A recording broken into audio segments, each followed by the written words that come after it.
योगी सरकार के नजूल जमीन बिल पर आखिर इतना हंगामा क्यों बढ़ता है? विपक्ष तो इस बिल के खिलाफ बयान दे ही रहा है। योगी के पार्टी के नेता भी इसके खिलाफ हैं।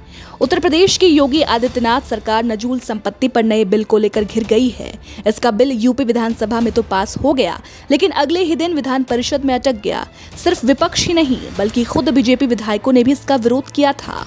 अब इस बिल को प्रवर समिति के पास भेज दिया गया है। इस विधेयक ने सूबे के सियासी तापमान को जैसे बढ़ा दिया हो। विधेयक के विरोध में विपक्षी दल ही नहीं, बल्कि सत्ता पक्ष की तरफ से भी आवाज उठ रही है।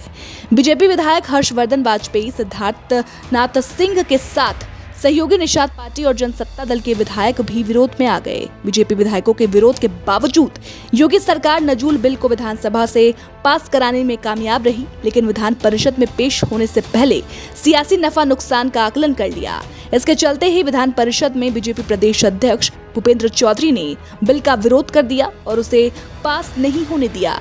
इसके साथ ही आपको बता दें, अनुप्रिया पटेल ने भी इस बिल को तत्काल वापस लेने की मांग की थी। अब माना जा रहा है कि रणनीति के तहत इस बिल को विधान परिषद में अटकाया गया है। नजूल जमीन बिल की अगर बात करें तो नजूल शब्द अरबी भाषा से लिया गया है। सरकार के पास भी जमीन होती है, जिस जमीन को शासकीय जमीन कहा जाता है। उत्तर प्रदेश में अलग अलग शहरों में करीब 28,000 हेक्टेयर से ज्यादा नजूल की जमीनें हैं। सबसे ज्यादा जमीन प्रयागराज में है। सरकारी अनुदान अधिनियम 1895 और उसके बाद के सरकारी अनुदान अधिनियम 1960 के तहत जारी अनुदान के रूप में विभिन्न निजी व्यक्तियों और निजी संस्थाओं को पट्टे पर दिया गया। नजूल जमीन को विभिन्न राज्यों की सरकारें आम तौर पर सार्वजनिक उद्देश्यों जैसे स्कूल, अस्पताल, ग्राम पंचायत भवन आदि के निर्माण के लिए इस्तेमाल करती हैं। इसके कई शहरों में नजूल भूमि के बड़े हिस्सों को पट्टे पर दिया गया है। नजूल की जमीन जिन लोगों को पट्टे पर दी गई थी, उसे बेचने का अधिकार नहीं होता था। ऐसे में पट्टे के जमीन को बेचने के लिए चौहदी का इस्तेमाल किया गया। इस तरह पट्टाधारियों ने काफी जमीनें चौहदी बनाकर बेच दी, जिस पर आसानी से रजिस्ट्री भी हो गई और कुछ लोग घर बनाकर रह रहे हैं, तो कुछ लोग अपना व्यवसाय संस्थान बनाए हुए हैं। इस तरह से यूपी में नजूल जमीन पर लाखों घर बन चुके हैं और कई पीढ़ियां आवास बनाकर रह रही हैं।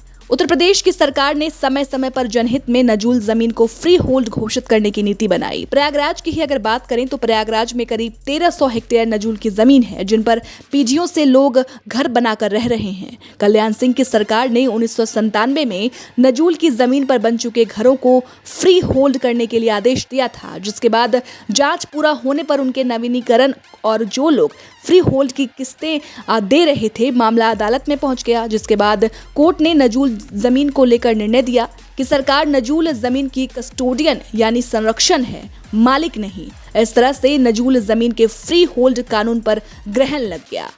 अब जानकारी के अनुसार आपको बता दें, नजूल जमीन पर विधेयक से बीजेपी नेताओं को वोट बैंक की चिंता काफी ज्यादा सताने लगी है। इससे सीधे तौर पर अकेले प्रयागराज के ही 25,000 परिवार प्रभावित होने की संभावना है। तो लखनऊ, मुरादाबाद, सहारनपुर, गोरखपुर, बरेली और आगरा में बड़ी संख्या में नजूल की जमीनें हैं।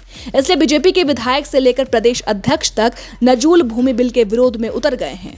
ऐसे में योगी सरकार को डिफेंसिव मोड में आना पड़ा। ऐसे में रास्ता ये निकाला गया कि विधानसभा से भले ही बिल पास हो गया हो, लेकिन विधान परिषद में एक मत से प्रवर समिति को भेजने की सिफारिश की जाए। इसलिए केशव प्रसाद मौर्य ने जैसे ही विधेयक पेश किया और बिल को प्रवर समिति के पास भेजने की सिफारिश कर दी, सभापति ने मंजूरी दे दी। इस तरह इस बिल के प्रवर समिति के पास भेजे जाने के बाद ये विधेयक अधर में लटक गया है। फिलहाल अब देखना होगा कि इस फैसले के अटकने के बाद योगी सरकार के पक्ष में क्या कुछ सामने आता है। इस खबर पर आपकी क्या राय है, हमें कमेंट सेक्शन में जरूर बताएं।